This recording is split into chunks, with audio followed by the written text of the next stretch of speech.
Hey everyone, welcome to Story B. Let's talk about Nara Smith and Lucky Blue Smith. दोनों husband wife हैं, social media पे काफी famous है and in अ वे इनके page पे अगर आप जाओगे तो ऐसे कई फैंस आपको देखने मिलेंगे कमेंट सेक्शन में जो लोग इन अ वे कांस्टेंट प्रेगनेंसी को ग्लैमराइज कर रहे हैं। अभी कांस्टेंट प्रेगनेंसी का मतलब क्या होता है? बार बार प्रॉपर ब्रेक ना देके अपने बॉडी को प्रेग्नेंट होना। एंड सोशल मीडिया पे कई ऐसी फैमिलीज आपको मिल जाएंगी जिनके 11 बच्चे हैं एंड 12th बच्चे के लिए वो लोग ट्राई कर रहे हैं एंड जब वो ऐसे नेक्स्ट प्रेगनेंसी अनाउंसमेंट का वीडियो बनाते हैं तब उनके जो दूसरे बच्चे हैं वो लोग बहुत ज्यादा अपसेट दिखते हैं, एग्जॉस्टेड दिखते हैं दैट उनके जो पेरेंट्स है वो इस वे से बिहेव कर रहे हैं, कॉन्स्टेंटली बच्चे कर रहे हैं। अब इसी नारा एंड लकी ब्लू के केस में ये लोग बहुत ज्यादा रिच है तो उनके पास ऑब्वियसली रिसोर्सेज है अपने बच्चों को सपोर्ट करने के लिए। बट इनकी स्टोरी जब आप देखोगे तो यू विल रियलाइज कि इनके मैरिज में भी वियर्ड पैटर्न्स देखने मिलेंगे। तो लकी ब्लू जो है वो एक मॉडल है एंड पास्ट में स्टॉर्मी ब्री करके एक एक्ट्रेस एंड सिंगर के साथ उसका रिलेशनशिप था। 2016-17 के फेज में ये लोग डेट कर रहे थे। अभी स्टॉर्मी जो है वो तभी 26 ईयर्स की थी एंड लकी ब्लू जो है वो तभी उससे 8 ईयर्स छोटा था, तो वो फेज में वो 18 ईयर्स का होगा। बट ये बोला गया कि स्टॉर्मी ने लकी को तब परस्यू किया जब वो 17 ईयर्स का था, तब से वो लोग बात कर रहे थे एंड इस वजह से ग्रूमिंग से इस रिलेशनशिप को रिलेट किया जाता है। बिकॉज जब लकी ब्लू जस्ट एक टीनेजर था तभी कपल ने अनाउंस किया था कि ये लोग जल्दी एक बेबी एक्सपेक्ट कर रहे हैं एंड इस रिश्ते को एक्चुअल में वियर्ड इसलिए समझा जाता है बिकॉज वो जो फीमेल थी वो अपने 20s में थी एंड उसने लकी से बात करना तब शुरू किया था जब वो अंडर एज था। देन 2017 में ये कपल को एक डॉटर हुई, तब लकी ब्लू 18 या 19 ईयर्स का होगा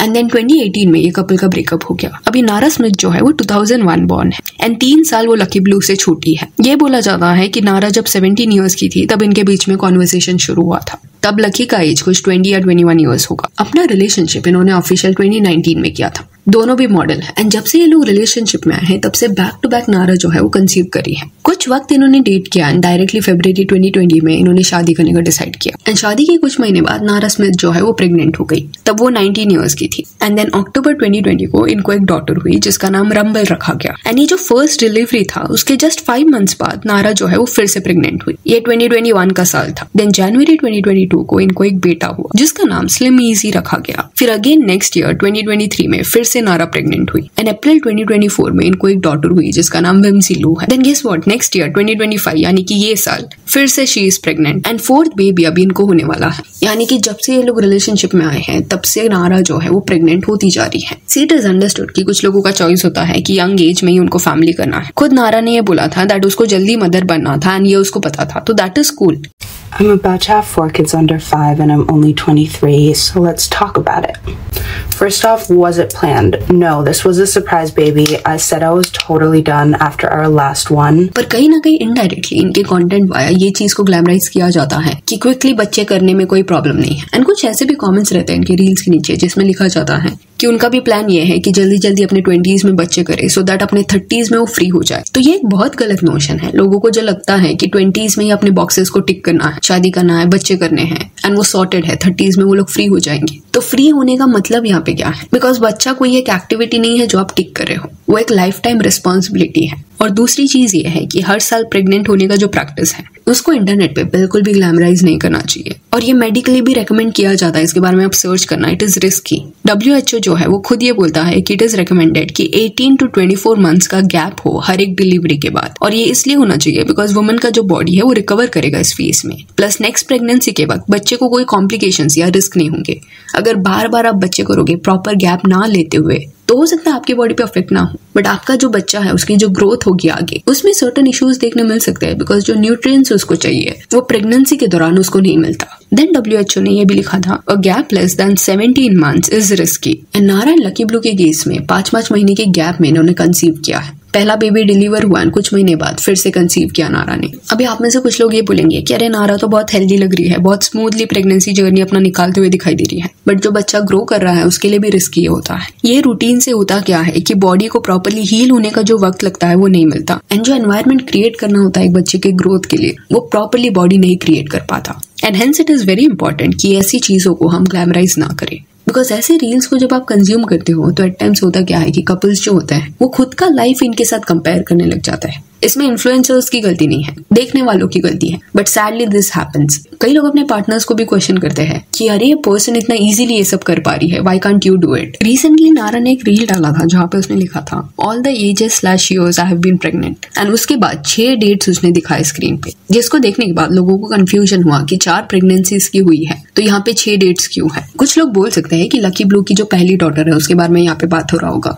बट यहाँ पे डेट्स जो है वो 2020 से स्टार्ट हुए हैं। लकी ब्लू की जो पहली डॉटर थी वो 2017 में कुछ बॉर्न हुई थी, तो उसके बारे में यहाँ पे बात नहीं हो रहा। एंड एनीवेज ये रील्स देखने के बाद लोगों के कुछ ये कमेंट्स थे, this can not be healthy. And reply में किसने तो लिखा, it is really not. Pregnancy back to back is brutal for the body, no time to rest और recover, it leads to a lot of health issues and complications. I don't know why people act like being pregnant is like an accessory और having that many kids is an accessory. Having this many kids who are all around the same age is really bad. Not every kid gets the attention they want, and there is always a favorite. You're abused, honey. Stop glamorizing it. I did not realize she was about my age. I thought this was someone in their 30s. But the doctor suggests to have at least 2 years gap between the children. How is this healthy? कुछ लोग बोल सकते हैं कि comments में लोग इस चीज को क्यों पॉइंट आउट करते हैं। तो नारा स्मिथ का जो कंटेंट है वो फूड एंड अपना जो प्रेगनेंसी जर्नी है इसके अराउंड है, तो खुद वो इस चीज को इंटरनेट पे डालती है। एंड देन और एक रील था जहाँ पे नारा स्मिथ अपने हस्बैंड के साथ unspoken rules in their marriage के बारे में बात करी थी, जहाँ पे उसके हस्बैंड लकी ब्लू ने ये बोला कि he drives no matter what, which is cool if Nara is okay with it. And उसको ड्राइव करना नहीं पसंद तो उसका हस्बैंड ड्राइव कर सकता है। But then लकी ने ये बोला कि I really get bothered when I see girls driving a guy. Okay,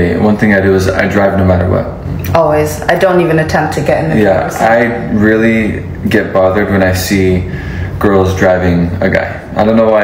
If you remember, Hailey Bieber and Justin का एक क्लिप था जो बहुत ज्यादा वायरल गया था बिकॉज हेली जो है शी वॉज हैविंग फन, वो ड्राइव कर रही थी एंड जस्टिन पीछे बैठा था अपने फ्रेंड्स के साथ एंड लेजिट ये कपल को शेम किया गया था इसके लिए। मेरा ओपिनियन यहाँ पे ये है कि इसमें कुछ गलत नहीं है। इंस्टेड हेली अमेजिंग लग रही थी, उसे ड्राइव करना था तो वो ड्राइव कर रही थी। Do you feel Justin and Hailey के पास उतने रिसोर्सेज नहीं है कि अगर उन्हें कोई और ड्राइवर चाहिए रहता तो वो हायर कर लेते? ये जो नॉर्म्स होते हैं एट टाइम्स कि हस्बैंड है तो ड्राइव करने की जरूरत क्या है या किसको शेम करना ये करने के लिए, ये सारे नॉर्म्स के प्रेशर में हेली एंड जस्टिन नहीं आ रहे, that is a good thing. And नारा एंड लकी ब्लू के केस में जस्ट अभी 4 बच्चे हुए हैं, तो मे बी इस पॉइंट पे आपको समझ नहीं आ रहा होगा कि what I am trying to convey. तो दूसरा केस देखते हैं। इसका नाम करिसा कॉलिंस है। Husband and wife almost same age के हैं। 25 इयर्स की एज में ये कपल को पहली डॉटर उनकी हुई थी एंड अभी ये कपल कुछ 39 इयर्स का हो गया है एंड इनके साथ में 11 बच्चे हो गए हैं। यानी कि 14 इयर्स की ये जर्नी में 11 साल तक ये पर्सन कंसीव कर रही थी, प्रेग्नेंट थी, डिलीवर कर रही थी।